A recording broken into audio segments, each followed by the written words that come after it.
नमस्कार, news state Madhya Pradesh Chhattisgarh में आपका स्वागत है। मैं हूं आपके साथ लोकेंद्र त्यागी। आज कार्यक्रम में बात करेंगे मध्य प्रदेश की, जहां जूनियर डॉक्टरों के तेवर नर्म पड़ते नहीं दिखाई दे रहे। अपनी 6 सूत्रीय मांगों को लेकर जूनियर डॉक्टर हड़ताल पर हैं, इस्तीफा दे चुके हैं और प्रदर्शन जैसे तरीकों को अपना रहे हैं। हालांकि कोरोना काल में ऐसे कदम को लेकर हाईकोर्ट ने भी जूनियर डॉक्टरों को फटकार लगाई है, लेकिन फिलहाल जूनियर डॉक्टर मानने को तैयार नहीं दिखाई दे रहे। आज चर्चा इसी मसले पर कि कोरोना काल में मांगों का पिटारा खोलना कितना जायज है, क्या जूनियर डॉक्टरों के विरोध का यह तरीका सही है। सवाल यह भी है कि जूड़ा की जिद और शासन की सख्ती की कीमत आखिरकार कौन चुकाएगा। कहीं आम लोगों को तो इसकी कीमत नहीं चुकानी पड़ेगी। कुछ खास मेहमान भी हमारे साथ जुड़ेंगे, लेकिन उससे पहले रिपोर्ट आपको दिखाते हैं। एमपी में कोरोना का ग्राफ फिलहाल बेशक नीचे आ गया हो, लेकिन तीसरी लहर की चेतावनी अभी से सिरहन पैदा कर रही है।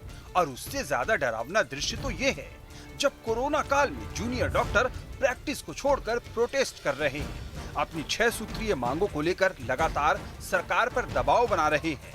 11 साल में स्टाइपेंड में 300% की बढ़ोतरी के बाद भी कोरोना के आफतकाल में ये एक बार फिर मांगों का पिटारा खोल कर बैठ गए हैं। गुरुवार को हाई कोर्ट से फटकार के बाद अब ये सुप्रीम कोर्ट का रुख करने की तैयारी में है।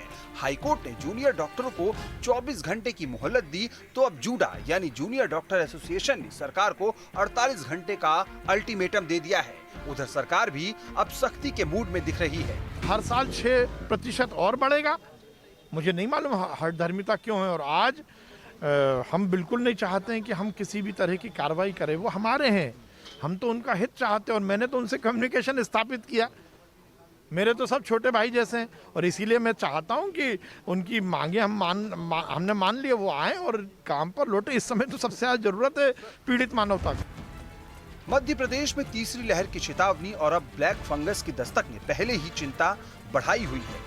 पूरे एमपी में 1500 से ज्यादा केस आ चुके हैं और इन हालातों में जूडा का रुख निराश करने वाला है। फिलहाल सुलह के कोई आसार नहीं दिख रहे हैं। ऐसे में बड़ा सवाल ये है कि जूडा की जिद और सरकार की सख्ती की कीमत आखिरकार कौन चुकाएगा। Team news state. एक तरफ ब्लैक फंगस का खतरा, दूसरी तरफ कोरोना अभी पूरी तरह से खत्म नहीं हुआ है और ऐसे में ये हड़ताल बहुत मुश्किल पहुंचा सकती है। जो अभी तक के प्रयास हैं उनको बेकार कर सकती है। इसी पर चर्चा करेंगे। 2 खास मेहमान इस वक्त हमारे साथ जुड़ गए हैं। ब्रज गोपाल लोया जी, प्रवक्ता बीजेपी के, हमारे साथ जुड़ गए हैं। राम पांडे जी हैं, प्रवक्ता हैं कांग्रेस के, वो भी हमारे साथ जुड़ गए हैं। और जूडा का भी कोई नुमाइंदा हमारे साथ जुड़े, ये हमारी कोशिश है, जल्द ही वो हमें ज्वाइन कर लेंगे। देवेंद्र शर्मा जी जूडा की तरफ से, इंतजार है उनका भी, उनसे भी सवाल पूछे जाएंगे। लेकिन सबसे पहले ब्रज गोपाल लोया जी, अब ये परिस्थिति सर ऐसी हो गई है कि ना तो सरकार पूरी तरह से मानने को तैयार है उनकी 6 मांगे, ना जो जूनियर डॉक्टर्स हैं वो पीछे हटने के लिए तैयार हैं। कैसे सुलह समझौता होगा सर अब?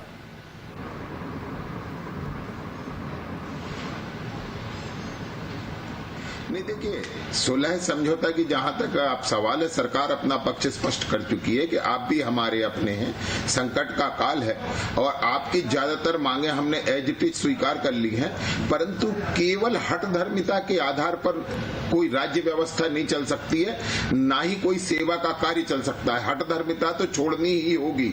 यदि आप ये उम्मीद रखते हैं कि सरकार आपके साथ खड़ी रहे, तो आपको भी ये सुनिश्चित करना पड़ेगा कि आप सरकार के साथ खड़े रहें। पहली बात तो यह है कि आपकी रिपोर्ट कह रही थी कि 11 वर्षों में 3 गुना बढ़ा है। दूसरी बात है कि 6 मांगे थी। स्टाइपेंड में 24% वृद्धि की मांग थी, जो 68,000, 73,000 और 78,000 है। उसमें भी सरकार ने यह सुनिश्चित किया है कि 17% की वृद्धि होगी। इसका परिपत्र भी जारी हो गया है। 6% वार्षिक वृद्धि की जो मांग है, उसमें भी सरकार ने यह कहा है कि हम परसेंटेज वाली बात नहीं कर रहे हैं। जिस तरह डीए बढ़ता है अन्य विभागों में, उसी तरह आपका भी बढ़ेगा।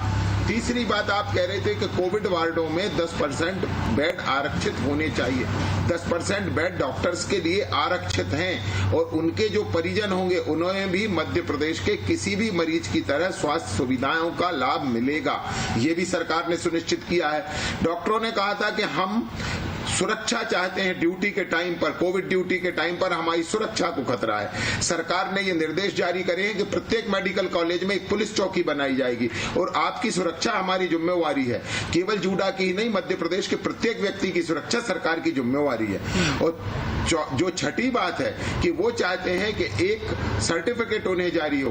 केंद्र सरकार ने जो गाइडलाइन जारी की है, यदि क्या सरकार से हर विभाग अपने मूल कर्तव्य के लिए अतिरिक्त कुछ चाहेगा तो वो कैसे संभव होगा। जो चीजें संभव नहीं है उनकी मांग, और इन सबसे हटकर इन सब मांगों को छोड़ दिया जाए। क्या ये मांगों को रखने का उचित समय था? ये उचित समय नहीं है, आप इंतजार कर सकते थे। और ये केवल मैं नहीं कह रहा, ये केवल भारतीय जनता पार्टी नहीं कह रही, ये केवल मध्य प्रदेश की सरकार नहीं कह रही, ये कह रहा है मध्य प्रदेश का हाई कोर्ट। अगर सर हट धर्मिता है, अगर सरकार ने सारी मांगे मान ली हैं तो उसके बाद आगे कुछ तो सॉल्यूशन निकालना पड़ेगा। अगर कोई काम नहीं करना चाहता तो उसके लिए फिर आपके पास ऑप्शंस है, आप उनकी डिग्री जब्त कीजिए, आप उन पर कार्रवाई कीजिए। इंतजार किस चीज का है? अगर सरकार ने सारी मांगे मान ली है तो ये तो ब्लैकमेलिंग है, फिर इसका कोई सॉल्यूशन थोड़ी होता है सर ब्लैकमेलिंग का। सरकार नहीं चाहती है कि इतनी जल्दी। जी देखिए लोकेन जी, सर देखिए, सरकार ये भी नहीं चाहती है कि अचानक से इस तरह के कठोर निर्णय हो कि उनकी बरसों की मेहनत बेकार चली जाए। ये सरकार भी नहीं चाहती। नहीं, ये बताइए सर, मैं सीधा सा सवाल पूछता हूं ब्रज गोपाल जी आपसे। ब्रज गोपाल जी एक मिनट सर, एक मिनट। आप ये कह रहे हैं कि हमने जायज मांगे मान ली हैं, जो केंद्र की गाइडलाइंस है कि आपको गाँव में ड्यूटी करनी है, या फिर जो ये मांग कर रहे हैं कि हमें कोविड ड्यूटी करने के एक्स्ट्रा मार्क्स मिले सरकारी नौकरी में बाद में नियुक्ति के। अगर आपको लगता है कि ये मांगे गलत हैं, जायज़ नहीं हैं, उसके बावजूद अगर ये इस तरीके से सड़कों पर उतर रहे हैं कोविड के टाइम पे, जबकि बिल्कुल इसकी पाबंदी है, तो फिर सर कार्रवाई तो बनती है ना। 1, 2, 3, 4 दिन सुनी जा सकती है। इनका तो इतिहास है कि ये लगातार पिछले कुछ सालों में इन्होंने 24-25 बार हड़ताल की इसी तरीके से। नहीं देखिए, माननीय हाईकोर्ट ने भी ये कहा है। हाँ, नहीं, नामांकन निरस्त करने का काम भी शुरू हुआ है। सरकार कोई एकदम लाठी डंडे के जोर से कुछ नहीं करना चाहती है, क्योंकि ये देश लोकतांत्रिक है। आपको अपनी बात कहने का अधिकार है, परंतु उसके लिए समय, अवसर और मंच, इन तीनों का चयन करना बहुत महत्वपूर्ण है। आपने गलत समय का चयन कर लिया है और ऐसी कोई बहुत महत्वपूर्ण मांग नहीं थी। एक और सबसे खास बात यह है कि क्या आप परिजनों के लिए अलग से वार्डों की व्यवस्था करना ये संभव है क्या? इस समय जब पूरे देश में पेंडेमिक है, इस समय इस तरह की मांग गैर वाजिब है। हाँ, ये बात बिल्कुल सही है कि सुरक्षा की आपने मांग करी, बिल्कुल वाजिब है, सरकार आपके साथ खड़ी है। आप स्टाफ फंड बढ़ाने की बात करते हैं, सरकार ने 17% स्वीकृत कर लिया है। परंतु अब प्रश्न इस बात का है कि यदि आप इस तरह की हठधर्मिता की बात करेंगे कि मैया मैं तो चंद्र खिलौना ले हूं, तो ये बहुत मुश्किल काम है। और यदि अपने मूल कर्तव्य के लिए भी कोई विशेष चाहेगा तो सरकार को देना संभव नहीं होगा, क्योंकि आप जानते हैं कि राम पांडे जी, क्या डॉक्टरों का ये जो व्यवहार है कांग्रेस की नजर में ठीक है या सरकार ठीक है?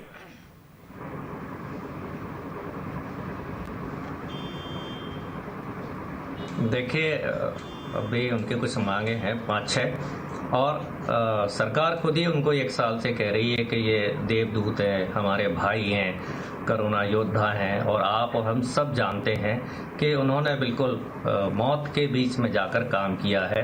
इतनी गर्मी में, सर्दी में, बरसात में, जहां आईसीयू में 100 में से 80 मरीज मर रहे थे और वहां जो 20 मरीज बचे थे, जिंदा बचे, वो उनके कारण बचे।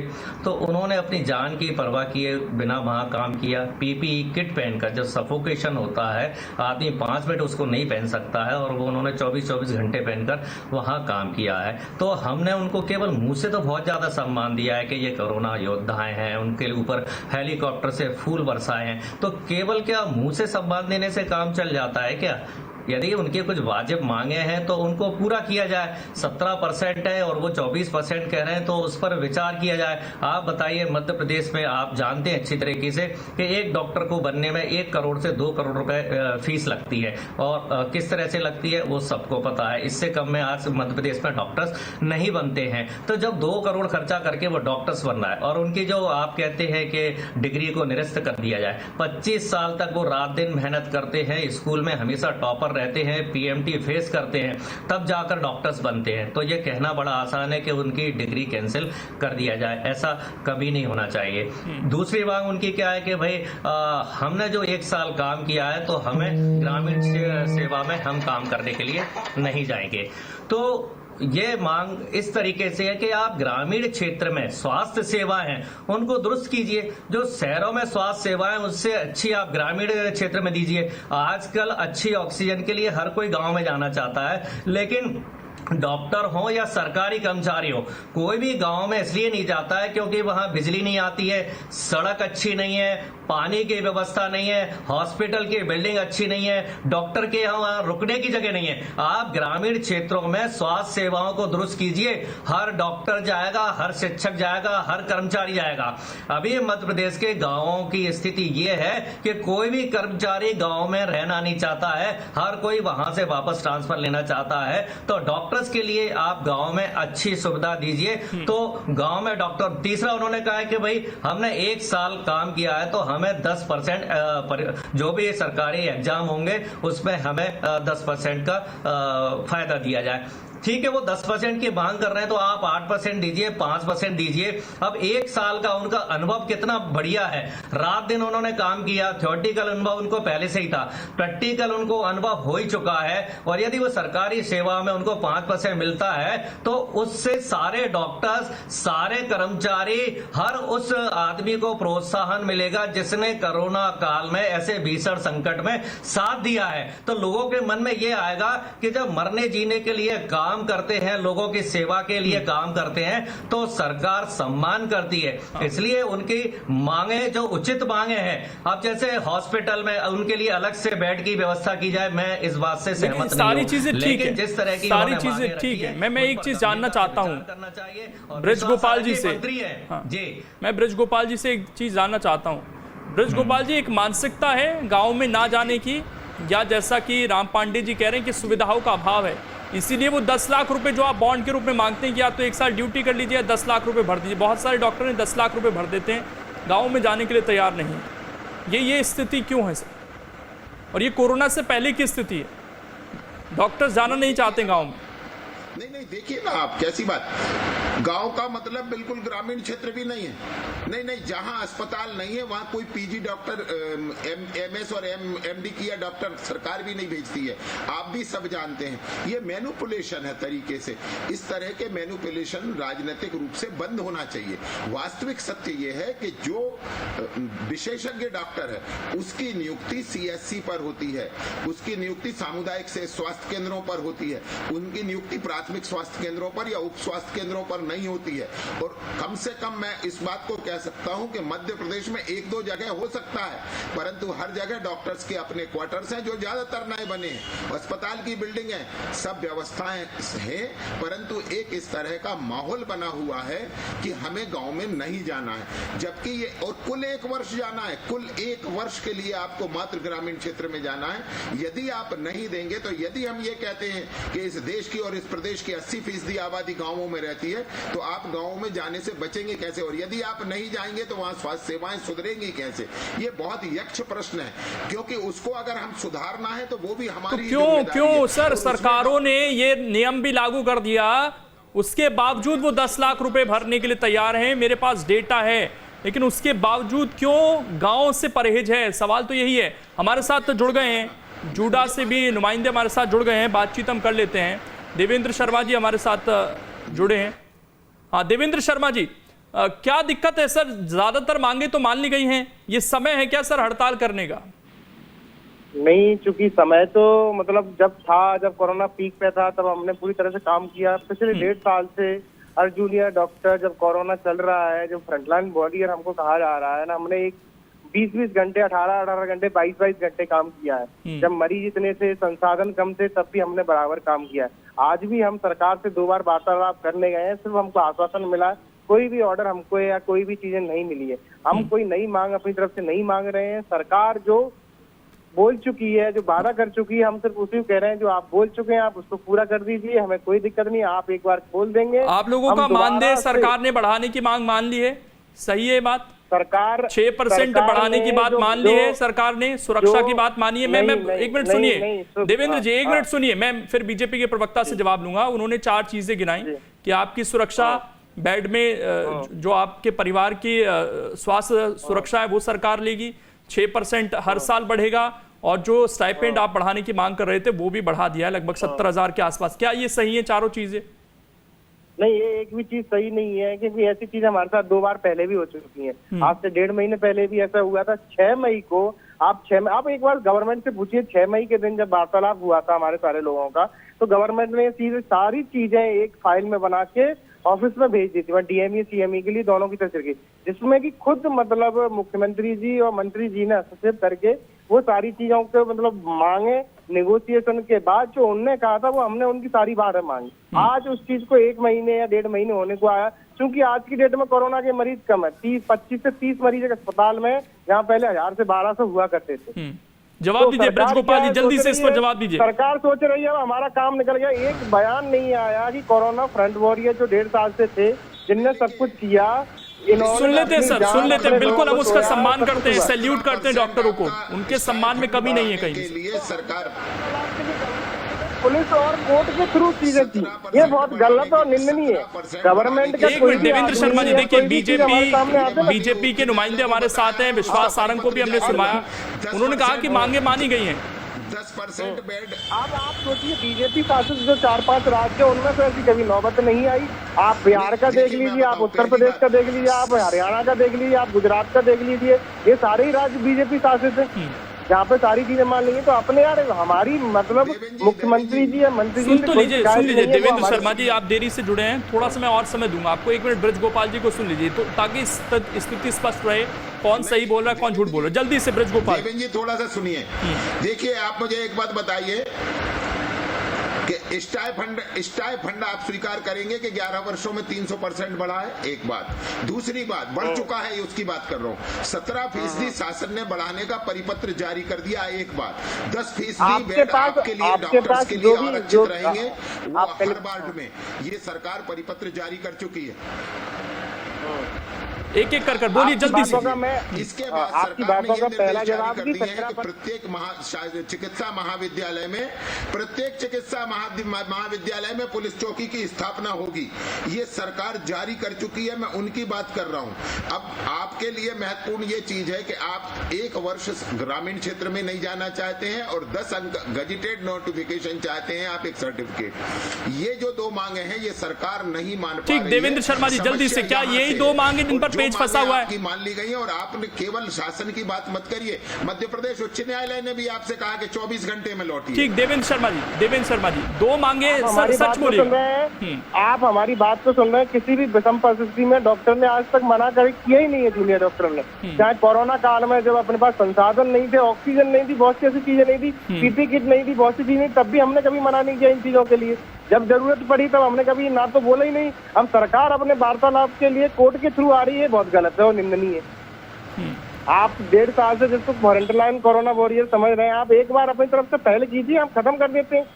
और तो दूर की बात है, हमको नहीं चाहिए गवर्नमेंट अपना वादा। मेरे पास डेटा है सर पूरा। देवेंद्र शर्मा जी, पिछले 17 साल में सरकारी मेडिकल कॉलेजों से यूजी पीजी कोर्स करने वाले डॉक्टरों ने गाँव में सेवा नहीं दी है। इन्होंने बॉन्ड की राशि भी नहीं चुकाई। इस मामले में 3899 डॉक्टरों को नोटिस भी दिया गया है। तो क्या दिक्कत है सर, गांव में ड्यूटी करने में क्या दिक्कत है? गांव में एक बयान सुनवा देते हैं, मैं लौट रहा हूँ आपके पास, एक बयान सुनवा देते हैं। आप मेरी बात सुनिए देवेंद्र जी, 1 मिनट पहले बाइट सुन लेते हैं जल्दी से। होने के लिए आए थे, वो ये सब छोड़ करके कोविड में ड्यूटी कर रहे हैं, लगातार कोविड मरीजों की सेवाएं कर रहे हैं, इससे उनका बहुत नुकसान हुआ है। तो रूरल पोस्टिंग जो है उसको कोविड ड्यूटी में शामिल करने का ये सारी बातों को लेकर के हम यहाँ पर सरकार से गुहार कर रहे हैं कि सरकार हमारी बातों को सुने। सरकार के लगातार 3 बार आश्वासन देने के बाद हमने सिर्फ सांकेतिक हड़ताल करी, उसके बाद हम हड़ताल पर नहीं गए और हम अपने काम पर लौट गए। लेकिन 6 मई के बाद आज लगभग 1 महीना हो चुका है, सरकार ने अपने वादों को पूरा नहीं किया है। इसलिए मजबूर होकर, विवश होकर हमें ये कदम उठाना पड़ रहा है। हम भी हड़ताल नहीं करना चाहते हैं। अगर सरकार हमें लिखित तौर पर आश्वासन दे दे, हम तुरंत 1 घंटे के अंदर अंदर हम सारे जूनियर डॉक्टर अपने काम पर लौट जाएंगे। इससे मरीजों का अहित हो रहा है, हम खुद इसके पक्ष में नहीं है, लेकिन सरकार बिल्कुल हठधर्मिता अपना रही है। वो हमारी कोई बातें नहीं सुन रही है, उल्टा हमारे ऊपर तरह तरह के एलिगेशन लगाए जा रहे हैं। एनरोलमेंट कैंसिल किया जा रहा है, रजिस्ट्रेशन कैंसिल किया जा रहा है, घरों पे पुलिस भेजकर डराया धमकाया जा रहा है। इस तरह की ओछी हरकतें की जा रही हैं, ये कहाँ तक सही है? देवेंद्र शर्मा जी, देखिए मांग वही है फिर गांव वाली, क्यों सब छूट चाहिए सबको? गांव में जाने से क्या परहेज है? मतलब गांव वाली देखो क्या है ना, तो मीडिया हमारी बात सुनती है, अपनी बातों को रखती है, ना तो कोर्ट सुन रहा है ना सरकार सुन रही है। डॉक्टर सब एक साथ कैसे गलत हो सकते हैं सर? नहीं गलत नहीं है, मैं गलत की बात नहीं, आप गाँव की बात कर रहे हैं। गाँव में सिर्फ वही डॉक्टर नहीं जा रहे हैं, जैसे कोई सर्जन है, न्यूरो सर्जन है, कुछ भी है, उसकी अगर रूरल पोस्टिंग लगा दी जाएगी एक रूरल एरिया में, तो क्या वहाँ सर्जरी के इक्विपमेंट है? क्या वहाँ पे क्या वहाँ पे ओटियां हैं? वो सरकार इंतजाम करेगी, उससे डॉक्टर को क्या दिक्कत है सर? अगर सरकार सारी काम करे तो हम लोग जाने के लिए तैयार है। वो सरकार को आप मांग रखिए, इसके लिए मांग उठाइए ना सर कि हम ड्यूटी नहीं करेंगे। ये आप लोगों का कर्तव्य नहीं बनता है। आप लोग ने कोरोना में भी ड्यूटी दी सर, हमारे पास पीपी किट थी, मास्क थे, उस वक्त भी आपने ड्यूटी करी ना सर? हाँ, हम आगे भी ड्यूटी करेंगे। हमें आपको प्रॉमिस नहीं, आप तो ये कह रहे हैं कि वहां पर कोई संसाधन नहीं है इसलिए हम जाएंगे नहीं, ये आप सरकार से मांग रखिए। मना ही नहीं किया, रूरल बॉन्ड के लिए किसी आदमी ने मना नहीं किया। ये वो लोग हैं सर, मेरे पास डेटा है, कितने लोग 10 लाख रुपए भरकर छूट चुके हैं कि हमें गांव में ड्यूटी नहीं करनी। 10 लाख रुपए ले लीजिए हमसे। आपके पास जो डेटा है ना, वो डेटा किसी कारणवश ऐसा होता है, कोई हायर स्टडी के लिए जाना चाह रहा है, कोई कहीं जाना चाह रहा है, किसी को आगे डीएम करना है, किसी को आगे एमसीएच करना है, उसका किसी कॉलेज में दाखिला हो रहा है, तो वो हायर स्टडी के लिए वहां जाए ना। तो एक साल ही ड्यूटी करनी है सर, जिंदगी भर थोड़ी ड्यूटी करनी है, केवल 1 साल ड्यूटी करनी है। तो जिसका अगर हायर एजुकेशन के लिए एक सिलेक्शन हो गया है, जो 30 साल 15 साल की जो मतलब पढ़ाई है डॉक्टर, तो आप ये कह रहे हैं अभी ऑन एयर कि हमें छूट नहीं चाहिए, गांव जाने में कोई छूट नहीं चाहिए अगर हमने कोविड ड्यूटी की है उसके बावजूद? सरकार को अगर हमारी जरूरत पड़ेगी तो हम गांव में नहीं, जरूरत नहीं सर, वो 1 साल का नियम है। हाँ, तो नियम है तो हम उस चीज को मानने के लिए हम ये बोल ही नहीं रहे, वो खत्म किया। सर, अभी बाइट सुनवाई मैंने, अभी बाइट सुनवाई, उसमें ये कहा कि जिन्होंने कोविड ड्यूटी की है उन्हें 1 साल छूट दी जाए। ये नहीं, बात ये है कितने दिन कोविड ड्यूटी की उतने दिन की छूट दी जाए। तो कोविड ड्यूटी तो sir senior doctor, junior doctor सब ने की है, नर्सेस, आशा वर्कर सब इस ड्यूटी में लगे हुए, मीडिया कर्मियों ने भी किया। हर कोई छूट मांगेगा तो सर ये वाजिब है, ये तो सेवा का टाइम था, बहुत सारे लोगों ने की है। तो कैसे ये तो हठधर्मिता है सीधे सीधे। हठधर्मिता नहीं है, हम ये चाहते हैं सरकार बात करे, चीजें खत्म करे, कुछ नेगोशिएशन हमारी तरफ से होगा, कुछ गवर्नमेंट की तरफ से होगा। तो नेगोशिएशन 2 ही चीजों पर तो बचा है सर, नेगोशिएशन तो 2 ही चीजों पर बचा है। अभी वो 4 मांगे आपके पास कहाँ पे है? वो कहाँ पे है वो 4 मांगे? हमको 4 मांगों का उन्होंने बोला कि हमने प्रशस्ति पत्र जारी किया है। प्रशस्ति पत्र 6 मई को भी जारी किया गया था, उसके लिए आपने उनसे जवाब मांगा एक बार? ठीक, ब्रिज गोपाल जी, अब गेंद आपके पाले में। उन्होंने कहा कि हम नेगोशिएशन करने के लिए तैयार हैं।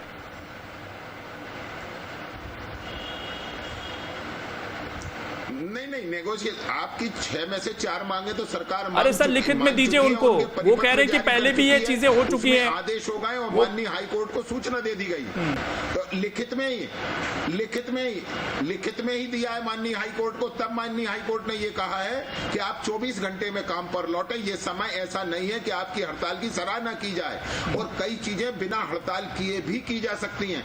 मैं फिर से कहता हूं कि आप और हमको मिलकर काम, चलिए दोनों बैठिए पार्टी, और उम्मीद यही है कि कोई सॉल्यूशन निकले इसमें, क्योंकि डॉक्टर्स के लिए पूरा सम्मान है और उन्होंने जिस तरीके से सेवा की है उसे नजरअंदाज बिल्कुल नहीं किया जा सकता। बहुत सारे डॉक्टर्स हमारे बीच नहीं भी हैं, उनका भी सम्मान है, और जो इन्होंने काम किया है कोविड में वो कोई नहीं कर सकता था, ना कोई उसकी जगह ले सकता है। फिलहाल आप सभी का शुक्रिया जुड़ने के लिए और बातचीत करने के लिए। समय इतना ही है, छोटे से ब्रेक के लिए यहाँ पर रुकेंगे, खबरें लगातार जारी हैं।